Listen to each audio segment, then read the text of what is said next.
kita berdoa. Kasih karunia dan damai sejahtera yang dari Allah Bapa kita dan anaknya Tuhan Yesus Kristus menyertai kamu sekalian. Amin.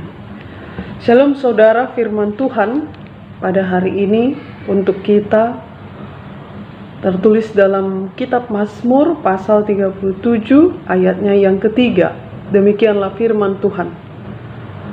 Percayalah kepada Tuhan dan lakukanlah yang baik, diamlah di negeri dan berlakulah setia.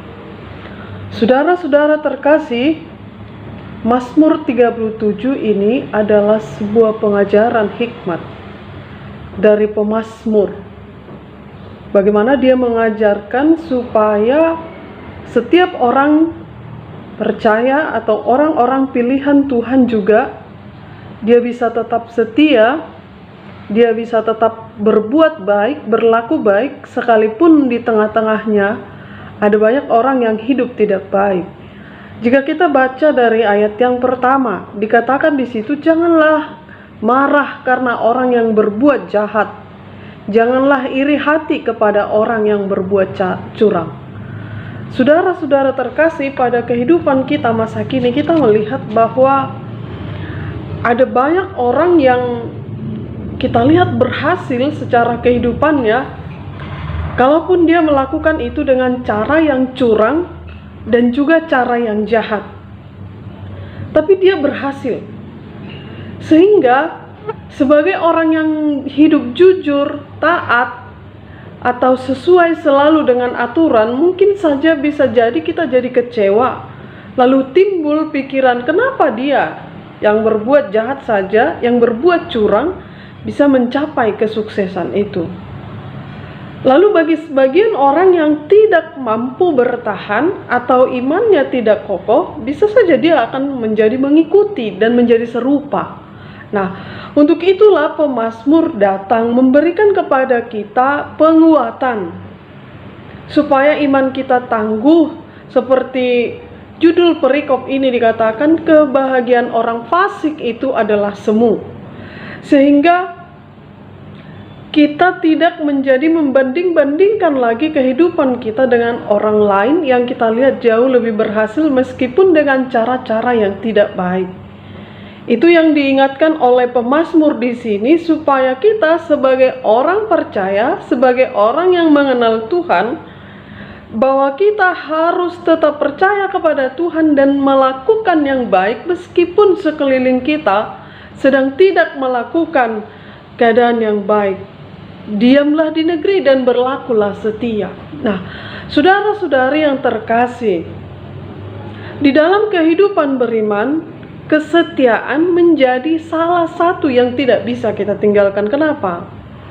Karena seperti yang kami ungkapkan di awal tadi, apabila kita tidak punya iman yang kokoh, apabila kita tidak setia kepada Tuhan, maka apabila kita melihat keberhasilan orang fasik, kita akan bisa terikut dan tergoda.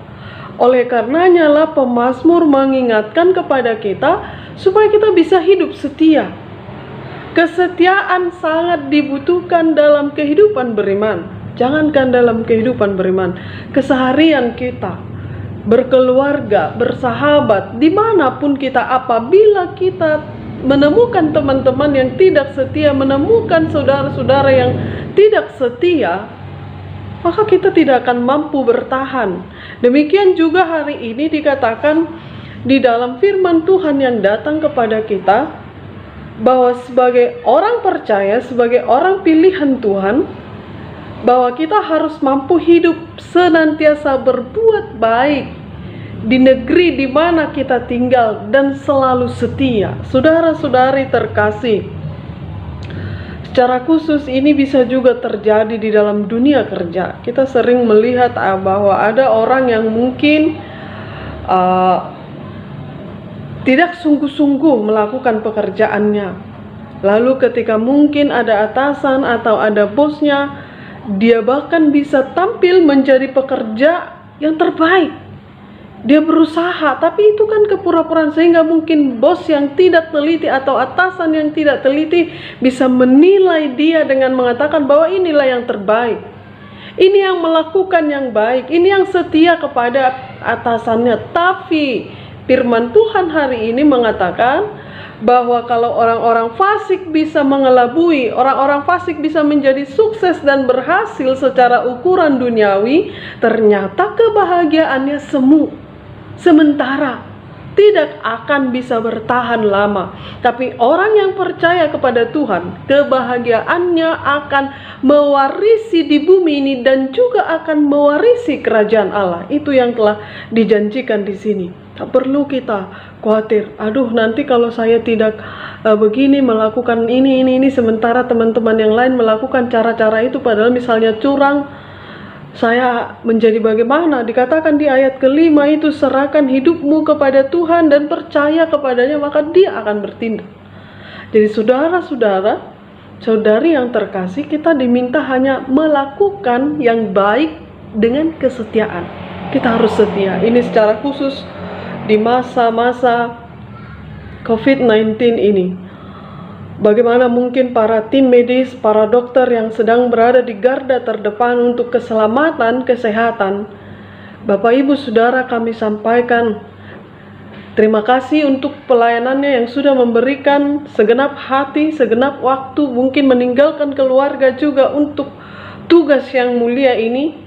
Lakukanlah dengan baik dan setia. Sekalipun mungkin ada, tapi mohonlah itu tidak ada. Kita harapkan tidak ada. Ada yang masih bermain-main atau tidak tulus, tidak jujur melakukan. Tapi diminta pada khotbah kita hari ini, hendaklah kita setia melayani. Lewat pelayanan itu, lewat pekerjaan pelayanan itu, di bidang kesehatan yang saat ini menjadi barisan terdepan untuk keadaan saat ini, layanilah dengan setia. Layanilah dengan setia. Kita ini terpanggil untuk melakukan pelayanan menurut profesi kita masing-masing. Jadi ketika kita ditempatkan dalam pekerjaan kita itu, itulah pelayanan kita kepada Tuhan. Dan tidak akan pernah sia-sia, jerih payah, dan orang yang benar-benar tulus dan setia melakukan pekerjaannya di hadapan Tuhan, apalagi itu pekerjaan baik, tentu Tuhan akan memberkati. Kiranya Tuhan memberkati kita semua dimanapun, secara khusus kepada para tim medis dan para pemerintah yang saat ini sedang berjuang bersama-sama dengan kita melawan COVID-19. Marilah kita sama-sama melayani dengan prinsip juga kesetiaan. Amin. Tuhan memberkati. Kita berdoa. Terima kasih Bapa, terima kasih Yesus buat firman Tuhan hari ini yang telah menyapa kami. Di tengah-tengah kehidupan ada mungkin banyak kami lihat keberhasilan semu. Tapi firman Tuhan hari ini mengajarkan kepada kami supaya kami menanti-nantikan yang Tuhan berikan yang terbaik kepada kami. Bagaimana kami akan menerimanya ketika kami berlaku baik di negeri yang dimana Tuhan berikan kami tinggal dan setia. Hendaklah kami Tuhan melakukan pekerjaan kami dengan baik, dan itu sebagai pelayanan kami kepada Tuhan. Secara khusus kami berdoa ya Tuhan untuk virus corona yang sedang melanda dunia ini, dan untuk negara kami. Kami mohon kepada seluruh tim medis, kiranya Tuhan memberikan hikmat, kesehatan, panjang umur, dan jagai mereka Tuhan. Dan segenap kami berikan Tuhan hati yang mau untuk saling menjaga, sehingga badai ini, jika Tuhan berkenan, kiranya segeralah berlalu. Ampuni dosa kami Tuhan, supaya kami layak menerima berkat-Mu. Di dalam nama Yesus Kristus kami berdoa dan mengucap syukur. Amin.